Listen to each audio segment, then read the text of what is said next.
I was excited to go and build a new community. I was excited to go and surround myself with people that were up to things that I wanted to do in the world, that I surround myself with more, like I said, more entrepreneurs, more people that were into meditation, spirituality, yoga, all these things that I was just starting to get a taste of when I lived in Whistler. I've always been quite good at making friends, so I wasn't too worried about that part. Going and hanging out where cool people were that I wanted to meet and getting contacts and making friends and furthering relationships.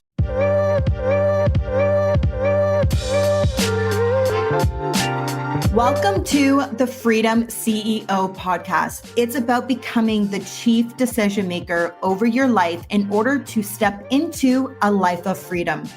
From business, health, wealth, charity, and giving back to just doing life on your own terms.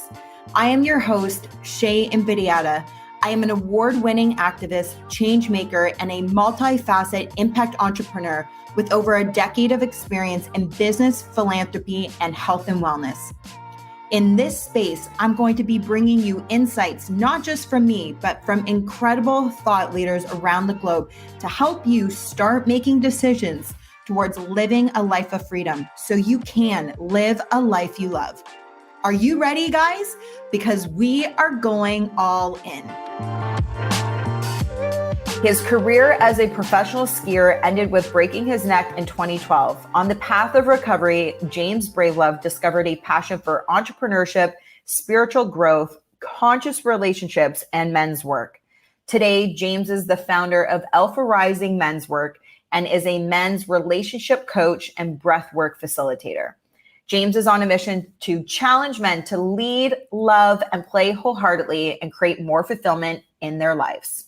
I'm so excited today. I have James Bravelove, who is on the Freedom CEO podcast, and we're going to be talking a lot about transformation, transitions in life, and I'm really going to go into a lot of the alpha and like man today. It's not all the time that I get a man on the show, so I'm really excited to have you here, James. Thanks for being here. Thank you very much. My pleasure. I'm happy to be here. So you're in Costa Rica. I'm in Toronto right now. We met in Costa Rica. And when we met, I knew you with a different name. And Indeed. I'm also learning about kind of your previous life passions and what you used to do in life. And it's really interesting because when you look at who you are, I really feel like you're like actually living out your purpose, which is all about the transformation, right? And the work you're doing right now with Alpha Rising with men. So before we get into that, because that's the good stuff for sure, I'd love for you to just share with me, who were you in a past life? Skiing was in your past. So here you were pretty darn good at it. So let's start there in your journey. So the whole past life of Dave Wheel. David James Wheel is my full legal name still. So James Bravelove, James is my middle name. Bravelove is more of what I'm creating, what I'm stepping into now. And that all came from a Vision Quest experience that I went on recently. So I can dig more into that. But the past, like you said, skiing was a huge part of my life for my whole childhood and all through my 20s. I moved from Ontario. I grew up near Blue Mountain, a couple hours away from where you are now, and moved to Whistler, BC when I was 18 to chase dreams of becoming a professional skier. And I competed, I filmed, I had a bunch of sponsors, and I coached as well in skiing. I coached, I started in park, moved more into big mountain, and then started coaching in the big mountain space as well. Taking, youth, teaching them how to do flips and jump off big cliffs and ski big gnarly lines and stuff. And to the point of one of my guys actually won the world championships for under 18. So it was very high level and so much fun. Huge chapter of my life. Skiing still holds such a special place in my heart. And that all changed when I broke my neck in the fall of 2012. So as you can imagine, having a whole life built around sport and then going through something like that, it was a real wrench thrown into the works, but also a very beautiful synchronistic thing that happened as well. It opened me up to so much more around spirituality, around entrepreneurship, around health, around just mindset and the power of our mind, the way we think about meditation. Like, it opened me to so many of these avenues that have since become what my whole life is about, really, is helping other people learn more about this stuff and improve their lives. Really, that's the core of what we do in men's work. So that's the short version. So happy to poke in more wherever you want. But yeah, I mean, that's obviously even just the type of accident you had was not little, right? Like, you hear of other like sports injuries where you might like blow out your knee, you could break an arm. Yeah. You've done that too. Yeah. Yeah, I've had many of those small injuries. Probably spent on average about a month a year through my entire 20s on the couch due to injury. Wow. Like, multiple torn ligaments in both ankles, both knees, both shoulders.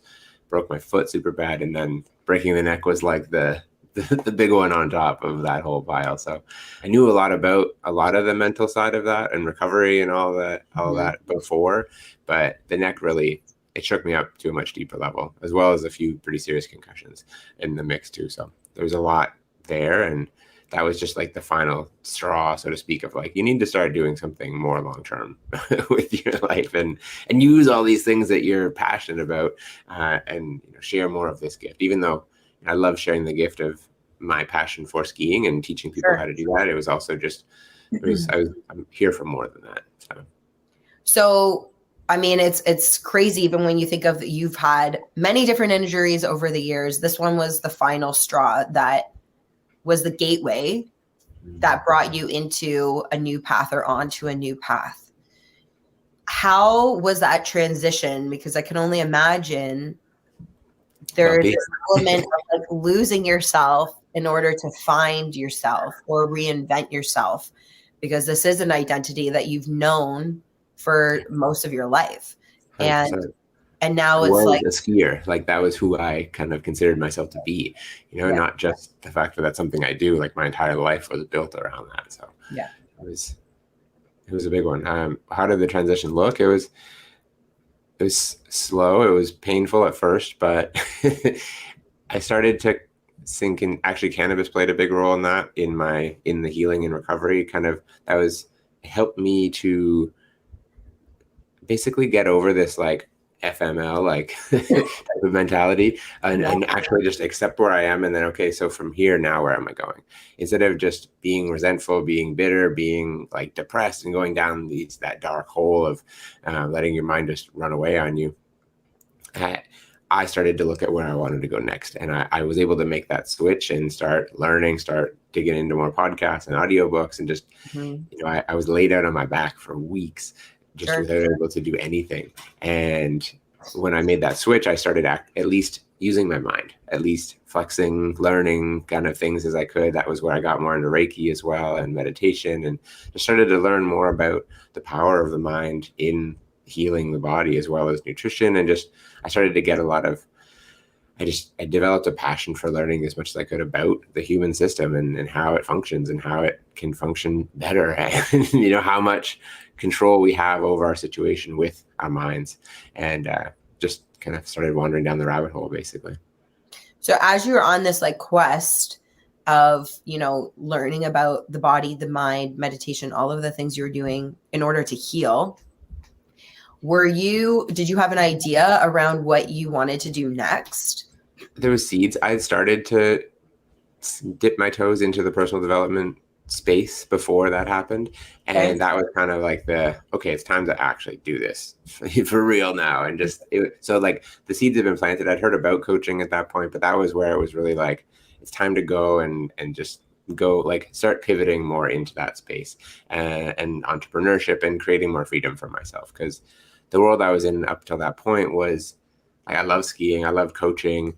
I was kind of at that cusp of, I was almost 30 at that point. I had some sponsors, but I wasn't like going to be like, being a full-on pro and getting paid to compete and film just didn't really seem like I wasn't quite on that trajectory, partly because of all the other injuries, and just, it was like, also just seeing like, do I want to just work jobs and do this.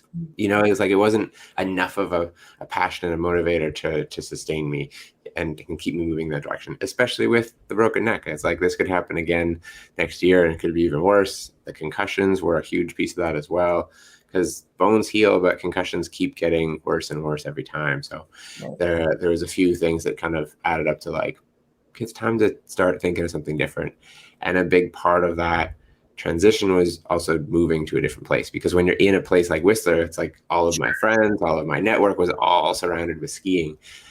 So I moved to Vancouver and just started getting more into the world of entrepreneurship and, you know, building more connection, building more relationships in this space of people that are up to cool stuff and creating companies and creating impact in the world, and just started surrounding myself with more people to kind of start moving in that direction. So let me ask you, because, you know, I listen to you and you make it sound very easy to just transition, pick up, move from a place where you had community, you knew people, moving to a place where you knew less people. I'm sure you still knew people in Vancouver, but, you know, it's less. And then you're talking about getting into entrepreneurship as if like, you know, it's like getting a new job and like you have a consistent amount of money that's coming in and, you know, like things are taken care of, you know.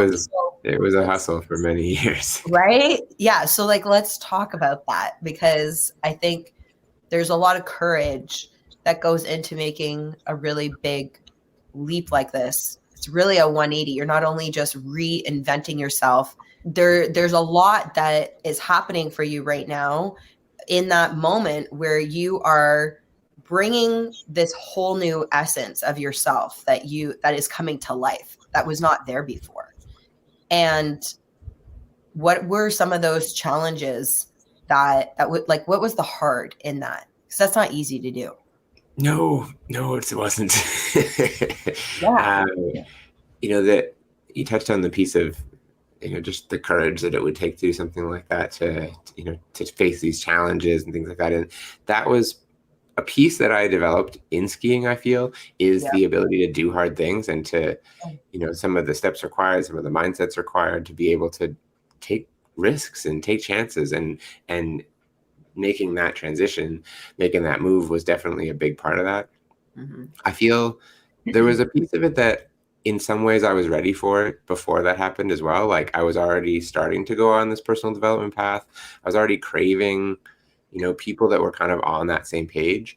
And a lot of my friends and my community, I had a community in Whistler, but it was also one that I was feeling like I was starting to outgrow in a way, not in an egotistical way, but like craving people that were just thinking on a different level, that were up to different things in life. A lot of my friends and community I worked bartending and in restaurants primarily outside of the ski stuff. So a lot of people were just, you know, getting drunk regularly and waiting for the next paycheck, waiting for the next pow day. And without a lot of like long-term vision, without a lot of focus on impact and purpose and, you know, creating things. And I'd stopped drinking a year before I moved away from all that. And it was all kind of compounded into like, I was ready to start fresh, and I was ready to attract a new tribe as well and to build new community. And so it wasn't just that, it was like, that was kind of just the piece that really set it all off. And it definitely wasn't easy, but I was excited to go and build a new community. I was excited to go and surround myself with people that were up to things that I wanted to do in the world, that I surround myself with more, like I said, more entrepreneurs, more people that were into meditation, spirituality, yoga, all these things that I was just starting to get a taste of when I lived in Whistler. I've always been quite good at making friends, so I wasn't too worried about that part. You know, just connect with people and start going to events and start putting yourself in situations. I joined Toastmasters. I joined the Man Talks community was a big piece of me moving down there as well. They were like a speaker series of events, like men just sharing their stories and getting vulnerable. And again, it was a hub for a lot of guys that were on this page, and women as well. It was open, but it was just going and hanging out where cool people were that I wanted to meet and getting contacts and making friends and furthering relationships. So, and what were you doing to make money at this point? I actually tried my hand for a little bit at some network marketing when I first moved down, which did not go well. Again, I was great at building relationships, but not very good at sales back then. And that was an important part. And it was funny. There's even some things around like, oh, if I just do that, then I'll be able to coach all these people, Right. but not have to like go in charge to be a coach. Like I had a lot of kind of inner work to do around valuing myself, valuing what I have to offer, and just my own just self-worth in general. There was a lot of things that I hadn't yet delved into at that point in my journey. I just started to learn more about like, oh, I can create things that I want. I can, I can dream, I can goal set, I can, do all these things. I was still very much at the beginning of that journey. It wasn't until getting into men's work where I started to get more into that like depth work. So how does the coaching piece come into play? Like at what point did you say, I want to get into coaching, and specifically for men? That's like your area of expertise right now, right? Yep, you got it. The coaching piece started after going through Landmark. I went through some of Landmark Education's programs, and in one of them, the Self-Expression Leadership Program, you're assigned a coach within the program, but they're all just people that have been through the program as well. But my person that I worked with within that was also a life coach outside of that. So that was when I first heard about coaching as a thing. And I decided to pursue that afterwards because after coaching skiing for so long, I knew I loved working with people. And that was just like, oh, there's actually a job that I could go and do, a profession I could take on that's using all this stuff that I've developed and learned about and helping people with it. And so that was where the seed first planted. Where I got into men's work was a few years after that, when I started working with the Samurai Brotherhood, which is now the Arca Brotherhood. They rebranded as well. And that was still involved with them. I still lead a group with them just to stay connected with the community and everything, even though I have all my other stuff that I work on for my own brand. And that just took me down the rabbit hole of learning about the father wound and learning about anger and emotional intelligence much more deeply, and learning to express all these things, learning to like dig down into the well of my suppressed crap that hadn't been looked at and just getting to know myself at a much deeper level, getting to work on some of these core beliefs around like, I didn't really trust men a whole lot. I didn't really believe in myself a whole lot. My biological father left before I was born. And before that, I didn't really build a very good relationship with my stepdad, who came in just because I was like you're not my dad kid. And I had a lot of anger and resentment and a deep mistrust of the masculine that I wasn't even really aware of until I started to get into men's work and started to look at this and started to have a space to really dig into that and work through some of these things I had with other men. Actually, instead of just conceptually, or like the whole coaching space primarily was female dominated. And, I was in my coach training, I was like, I think I was one of two guys in a whole room full of 40 to 50-year-old women primarily. So it was in that getting into doing this work with other men where I started to just learn about all these places and pieces of myself that hadn't been healed. And through that work, that was where I grew tremendously through kind of adding that piece into my own development, and it just really sparked a desire to dig into that myself more professionally. So that's kind of where that started.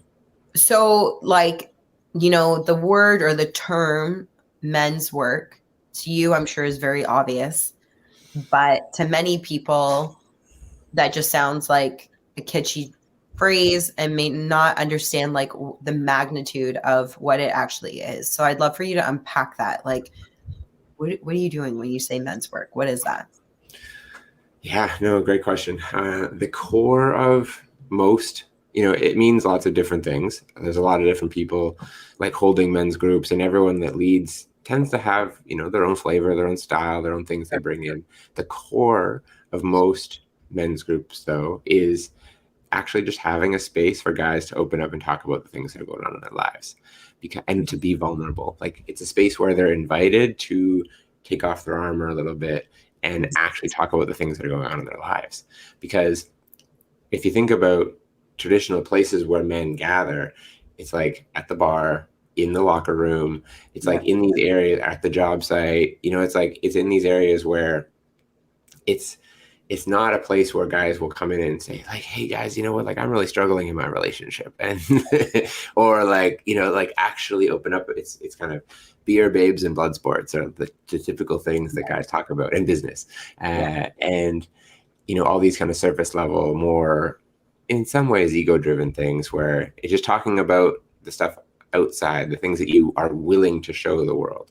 Whereas when you come into a circle, it's a space to talk about more of the inner work, more of your relationship stuff, and like I said, to talk about your relationships with your parents, with your relationship history in general. It's a space to look at some of your patterns that you have, to start understanding yourself and your emotions at a deeper level. That's inherently the core of most men's groups, combined with usually a strong layer of accountability as well, because a lot of guys just aren't great at being consistent and moving forward and keeping their word on things. So and not all by any stretch. There's a lot of guys that are great at that, but there's also a lot of guys that aren't. And I would second that. You've experienced this, I think. Yeah, I have once or twice. And to kind of plant a seed of another piece we'll talk about in a minute, I'm sure, is there's a lot of men that haven't been initiated into actually being a mature man. There's a lot of guys that are kind of walking around living in this like boy energy kind of state where they're just mostly concerned about getting for them, looking as good as they can, and they don't care as much if they have to lie a little bit, or if someone else is, if they're like getting in exchange for someone else losing type of, it's like a lot of this more self-focused type of way of being. And stepping into being a more mature man is, again, developing more spiritually, connecting more with your heart, showing up, being more of service, and being in integrity, having, it's like all this, it's a whole dance of just becoming a more full, mature man, like stepping into what's known as like the king archetype in kind of your growth journey. So there's a lot of stuff around that, but that's kind of the core. It's a space to support each other in growing and becoming a better version of yourself, really.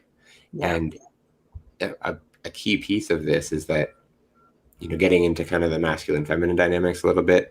The masculine is inherently driven to grow through challenge. So I get messages from a lot of women of like, how do I get my man to get into this work? And it's like, unfortunately, you're probably not going to be able to, because most men don't respond well to like being coached or being, pushed by their partner.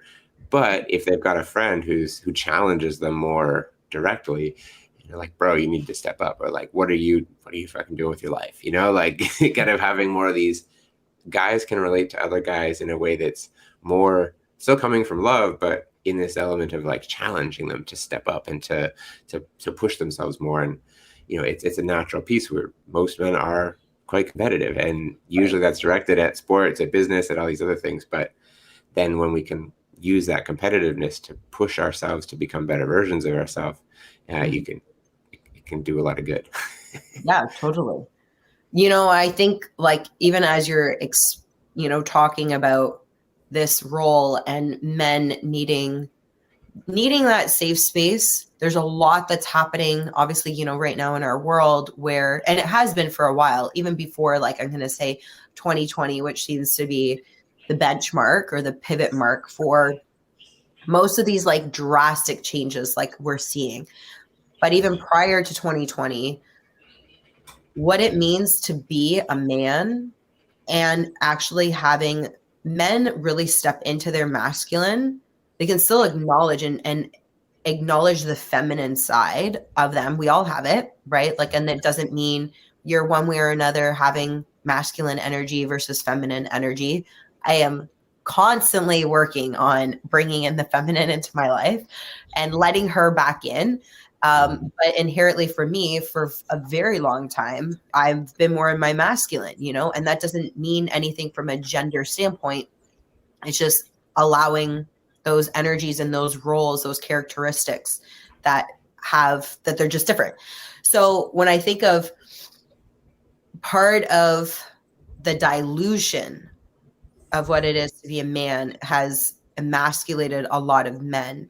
And then there's this internal struggle and not having a place to go to actually voice that, because not wanting to speak that to your partner or even to other men in general. Like there's a lot of men today that are very intimidated by being with a female who is making more money than them, who doesn't need them, right? Like that is one thing, like archaic times, caveman times, like that is in the DNA, that the man is to protect and provide.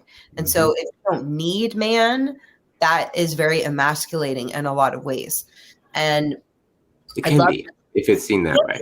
Yeah. Well, no, it doesn't necessarily have to be, but it doesn't have to be. You're right.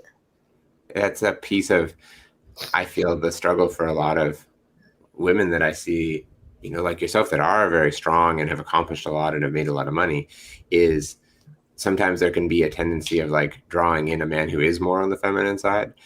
Whereas like for you to be able to relax into your feminine more fully, you need a man who's that much even stronger and more masculine, right? Like you need that polarity to really allow you to soften and allow you to just flow more. And the more you rise, the fewer men there are to choose from that are able to bring you into that space, right? So it would be a challenge, I'd imagine. Yeah, it's not necessarily a fun one. I'll tell you that. And I don't know what episode number I am on yours, but we do talk about that briefly.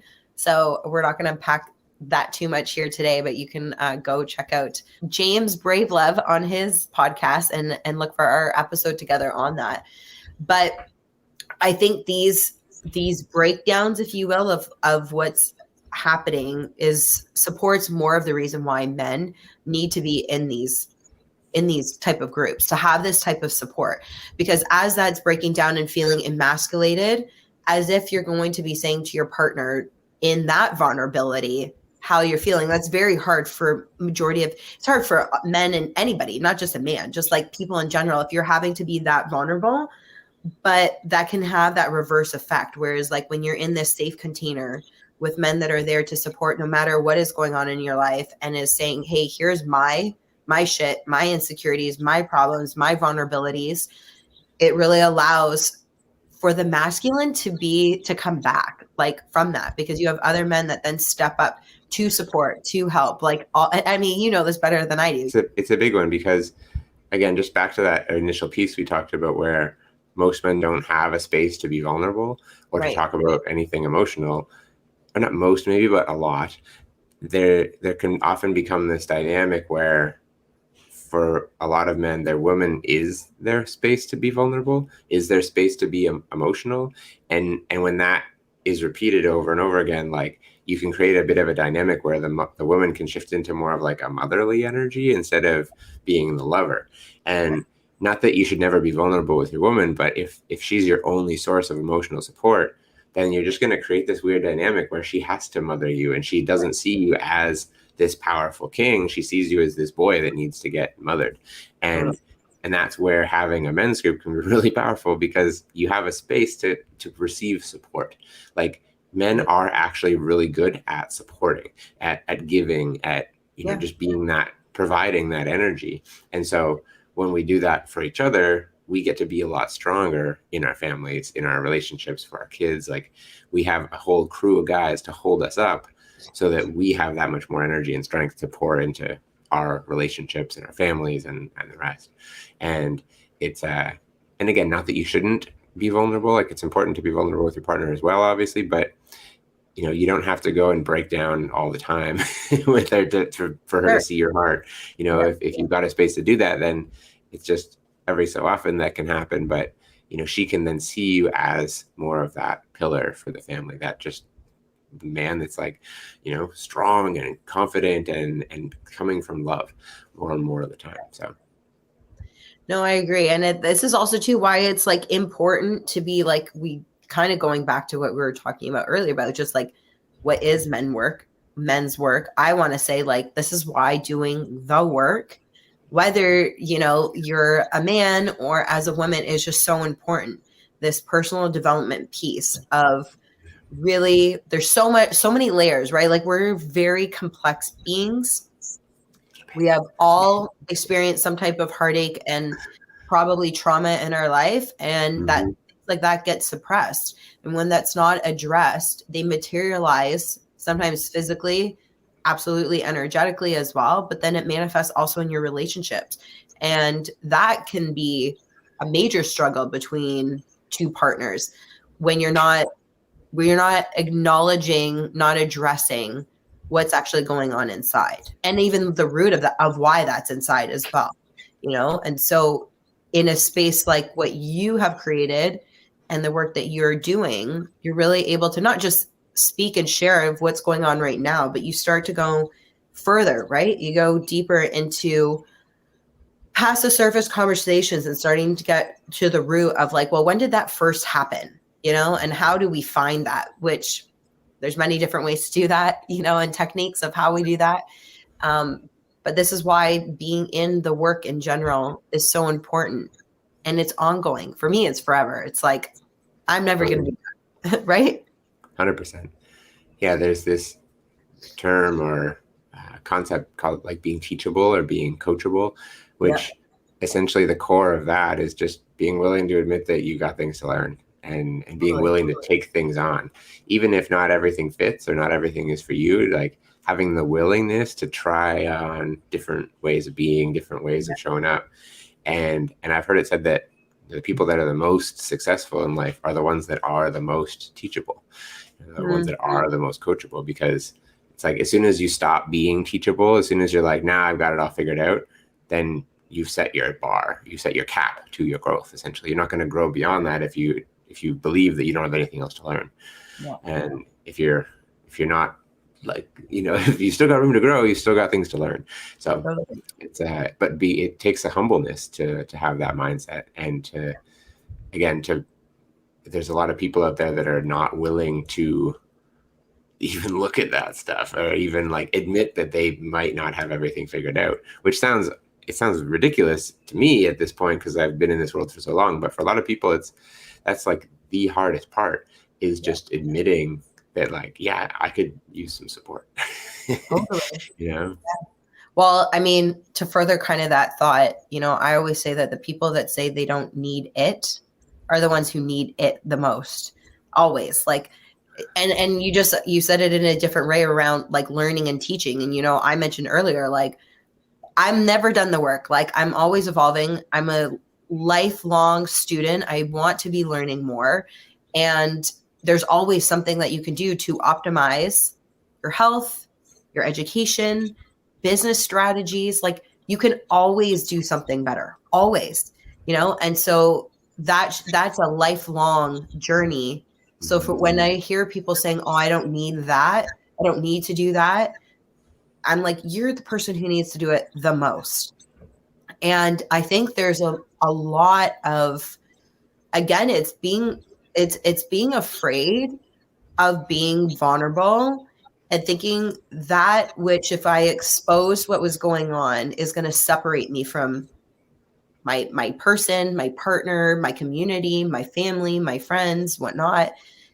And yet in whatever that situation is, whatever that struggle is, when you're vulnerable with it, very often that which we think separates us is actually what brings us together stronger. You know, I can't think of any time where somebody's come to me being like, I'm really struggling with this, or I'm going through this breakup, what's going on behind closed doors. And you're like, oh gosh, like that's horrible. And you just walk away.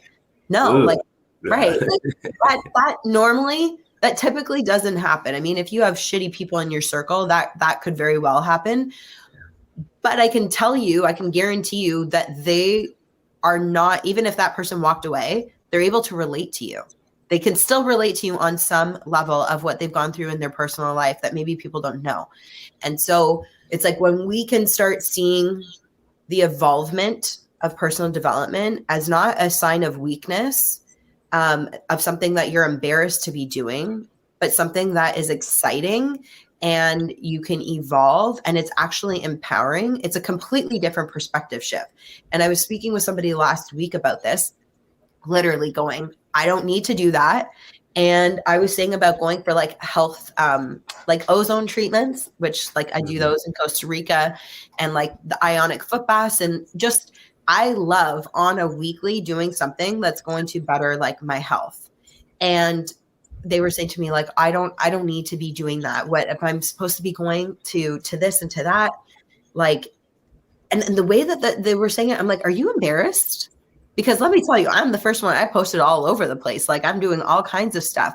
And so I think if we shift the perspective of seeing that this self-care is not self-weakness, but it's actually self-empowerment, that's a game changer mentally. And you get excited about doing something new, about learning something, about being vulnerable and saying, hey, have you experienced this in your life? Because this is what I'm going through. And you're a safe person for me. Obviously, what I'm saying right now doesn't mean you go to like anybody that you meet or any person that's in your life, but you have your people, and you have that, that trust circle that you can go and confide in and say, look, this is what I'm going through. And you're probably going to get a very compassionate response for the most part. And you'll figure out the people that aren't on that path with you that are wanting you to succeed, because there will be people, especially depending on what your circle looks like, there will be people that judge you and push you away for getting into this stuff. But those are some of the relationships that tend to just fall away as you keep growing. And that's part of the journey. It's like, as you grow, you're going to bring in new friends, you're going to lose friends at times. Like, and because not everyone has like an unconditional love and desire for you to be the best version of yourself. Some people, if they're more in fear and they see you starting to grow, they like start judging you because you're like, what are you doing? Like, why do you think you can go and create whatever you want in your life, And you learn a lot about your friends in those moments as well. So a good friend of mine and mentor, Connor Beaton from Man Talks, when I had him on the show, he shared that like most men for a big chunk of their life live their life in pursuit of resources, because having a lot of resources is a very attractive quality as a man. Most men aren't as concerned with being like physically beautiful because it's not as attractive to women as it is to have resources. And we're in this shift now where consciousness is being seen as a resource. So now that it's actually like, oh yeah, like most women these days, especially if they're into this work, they want a man who understands his emotions and can communicate effectively and not just run away from shit and has a high level of consciousness. And so now that that's starting to be seen as a resource that can help them attract women, there's more and more men that are being drawn into doing this work. So it's just kind of a natural evolution. But like you're saying, for a long time, it wasn't seen that way. It was like, you're going to a therapist, like, what the fuck's wrong with you? Totally. And so it's just, we're seeing starting to see, it's still very small in the grand scheme of things. It's easy to think it's bigger when you hang out with people that are all on this page, but go into like any random town in the States somewhere and you'll see, or Canada even, and there's a lot of people that are still like, this shit's crazy. But it's growing, it's gaining popularity, and there's more and more people that are starting to open up and wake up to looking at the world this way and just doing this work. So. Yeah, I agree. And I mean, part of the consciousness is also you have the ability, you have the power to reframe whatever's not serving you. So when I hear the word therapist, because you just brought this up, and I've said this in the past, a therapist is a very helpful tool, but it can also mean you have a problem, you're going through something really hard, there's trauma, and that might be true. And for some people, then they don't want to be telling people they're going and seeing a therapist. And I'm like, well, what if you reframe that and you say you're speaking to your life coach? Because that's very empowering. And for me, there should be zero shame in that. You look at top performers in the world, whether an athlete like yourself, like you had a coach, you did not become a professional skier and get to the top the way that you did on your own. No, you have a coach, you have a trainer, you have a nutritionist coach, you have all different kinds of coaches in the athletic world because they're experts in those areas, right? And so I think about that when people are saying, I don't want to go speak to a therapist. It's like, well, then go speak to a life coach. Go get yourself a life coach, and reframing that. But it's allowing other people who are experts in other areas of your life to be able to add value and speak into your life, 100%. Yeah. Help you perform your best. Athletes have coaches because they want to perform their best. And that's why wouldn't you want to perform your best at life and at business and in your relationships as well? It's and just having that extra set of eyes, it's you can so often. That's the biggest piece of what I do is just help them point out blind spots that people can't see.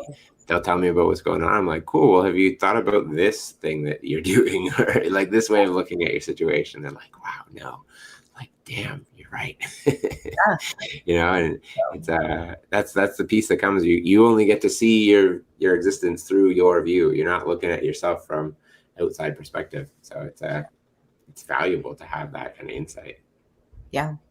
Okay, so James, before we kind of wrap up, I really want to chat about your name shift. You've got this, you have lived, I don't want to say different lives, but you have migrated through life, and it's been a really cool journey. And now you are changing your name for a reason. And let's unpack that a little bit. What's the story behind that? Yeah, happy to share. There's been a lot of transitions in my life, as you mentioned. And this current one that I'm going through is a lot of my transitions have been very external. Have been like, new jobs, new businesses, new places that I'm living, new whole everything in the external world. This one was more of an internal transition that I've gone through. I think if we didn't mention it, it came out of this rite of passage that I went through not that long ago with a group called the Rising Man Movement. And it's similar to a Native American style vision quest, but not. They're not directly, so they've trained in that lineage, but not directly associated with them. So they call it a vision fast, where essentially we went out into the woods for 8 days as a group, and then broke off, and we found our own place in the forest to spend 4 days and 4 nights completely alone with just ourselves and our journal and water, no food, no tent, just sleeping under the stars and just in the forest. Exactly. With bugs and snakes, nature and coyotes and all sorts of stuff, and it was during that time that this had been like part of that whole process was, the reason why it was a thing, as I mentioned, a lot of guys haven't been initiated into being a man. And that's what this whole journey was really about, was all of us being in it. Even though I'm almost 40, like being initiated into being a man truly in my life, and looking at my past, looking at my journey that I've been through, talking to my mom about the story around my birth, like really going even deeper than I already have, because I've done a lot of this stuff already. And really looking at some of the overarching patterns, looking at the things that have been holding me back, looking at just how I'm showing up in the world and how I want to be showing up in the world moving forward and on the other side of this. And so the name change was something that I thought about for a while. It's something that me and my wife had been talking about. As I mentioned, James was my middle name before, so that wasn't a huge shift. It was already there. Bravelove was our wedding hashtag. Actually, that's where it first was created, because my wife's name is Brooke, and Brooke plus Dave equals brave. And Bravelove was it got created around our wedding of like, this is what we're all about, because we actually, it's a whole other tangent, but we started dating in a conscious relationship training program. So this whole idea of doing this work together, being in a conscious relationship and actually, dealing with all the things instead of just ignoring them and pretending they're not there, has been a theme throughout our whole relationship. Helped us go very deep very quickly. Yeah. But it had been something we talked about because my legal last name is my mother's maiden name, and my biological father left before I was born, and he was adopted. So I have zero connection to my like paternal lineage, like how a name is typically passed down. So I didn't really have any huge desire for Brooke to take that on. She didn't either. And she's also an entrepreneur and has her own businesses and stuff. So her name was kind of connected to that. And we talked about the idea of like, what if we just created our own last name together at some point down the road and like really step into, being a team, being a unit, and like if that were like what do we want to create, you know? Right. And Brave Love is what we're all about creating. That's kind of like my work has evolved in that direction, where men's work is such a broad topic, but relationships are a really key area that I love working in, that I tend to attract a lot of guys to work on and work with around. And we've started dabbling in doing some couples work as well. And we want to move more in that direction as we move into the future of doing more work together under this Brave Love banner. So Cool. That's where that came from. And it just felt like the right time when I was out there. I went through a lot of stuff around just letting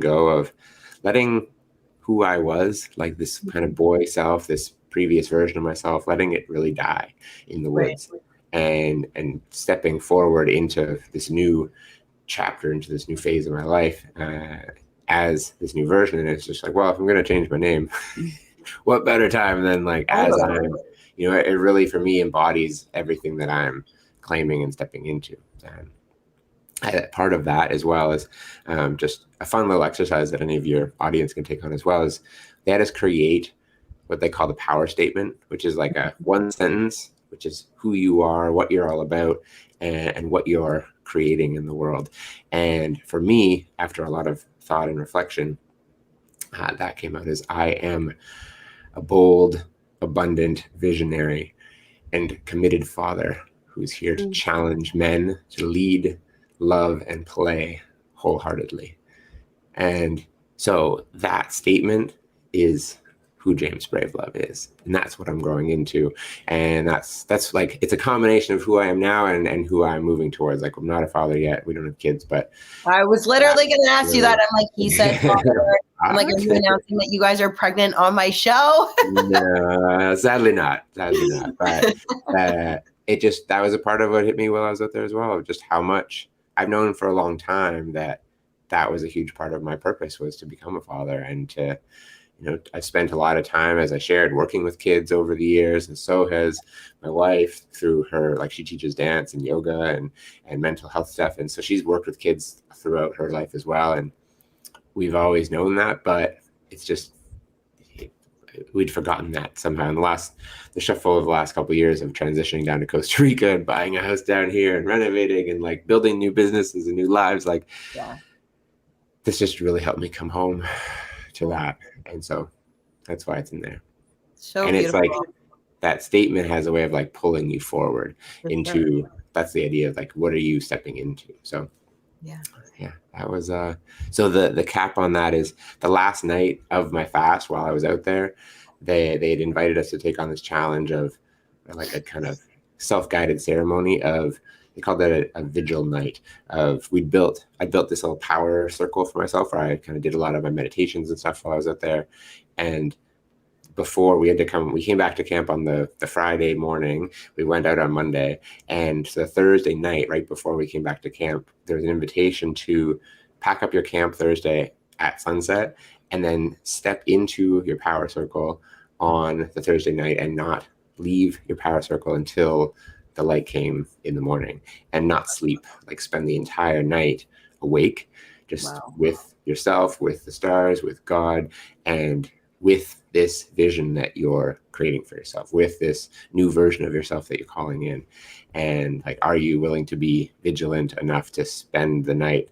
And it's like a 4-foot diameter circle. Like, you can't lie down, you can't rest, it's just walking in tiny little circles and doing push-ups and meditating and like doing whatever you need to stay awake, with no fire or anything either. Just, and it was within that, I decided to turn that also into a bit of a ceremony around the name change, of writing out all the things that I was letting go of, with letting go of my name, and burning that right before stepping into the circle, having that be a bit of a incubation period, and stepping out in the morning as James Bravelove. So powerful. I love that. So powerful. And there's so much intention behind it all, which is not common. And it Wasn't, like that wasn't just a, hey, getting high and thinking I'm going to change my name or something. You know, I'm like, I know, I think of like Friends when Phoebe changes her name to Princess Consuela, you know, and how quickly she was like, well, I just want to name Princess Consuela. That is a whole other conversation. But, you know, there's so much intentionality behind this process that you've done. And I just thought it was really beautiful to highlight that, you know, in our conversation, and just like, yeah, there's been a lot of involvement in your life. And so I'm excited to now see like what the next 12 months is going to unfold under, you know, this new name, and the new power that you're stepping into, with that. So I have one last question for you. Shoot. Because you're on the Freedom CEO podcast. So when you think of being the CEO of your life, the chief decision maker over your life, how has owning your decisions brought you freedom? Oh, that's a great question. And I see that as the fundamental step to creating freedom in your life, really, is actually claiming responsibility. That's literally the first step of my program when I bring guys in and work with them. Like, it's your fault. Everything in your life is your fault. You need to take not need to, but if you want to grow, you have to take responsibility for everything in your life. Not blame other people, not blame your wife, the world, the economy, all the things. And like, taking that responsibility over your decisions is how you can affect change on things. Anytime you're blaming anyone else, you give your power away. So that's, I very strongly believe in that. I love it. and as you can tell, and for me, that's how, I mean, we live in Costa Rica. Our whole life was not that long ago, just pictures on a vision board, you know, like we created this whole reality that we live in. And I believe that anyone can do that if you're willing to take responsibility for making it happen and do the work, do the inner work, the outer work, all of it to move through everything you need to do and to take enough action and have you know, like there's so many layers to it, but it starts with just taking responsibility and being willing to chase your dreams. So. I love that. Perfect way to end. Like, so good. I'm so grateful for you and just the time to chat with you today. Thank you. I'm sure you're going to be back at some point. We'll have to do a check-in maybe later on this year, see what James Bravelove is up to. That'd be awesome. Yeah, it would be great. See how it all evolves. Yeah, exactly. So thank you. My pleasure. Thank you for having me. Thanks for tuning into the Freedom CEO podcast. If you got value out of today's show, I would love for you to leave a review, as it will help my show reach other people as well. You know what to do. Download this episode, click the like and subscribe button. If you feel like spreading more love, hop over to Instagram and share today's show in your stories. Remember to tag Shane Vidiata and the Freedom CEO. My DMs are always open, so drop me a line. I'd love to connect. Until next time, keep owning your decisions to live a life of freedom. Live a life you love.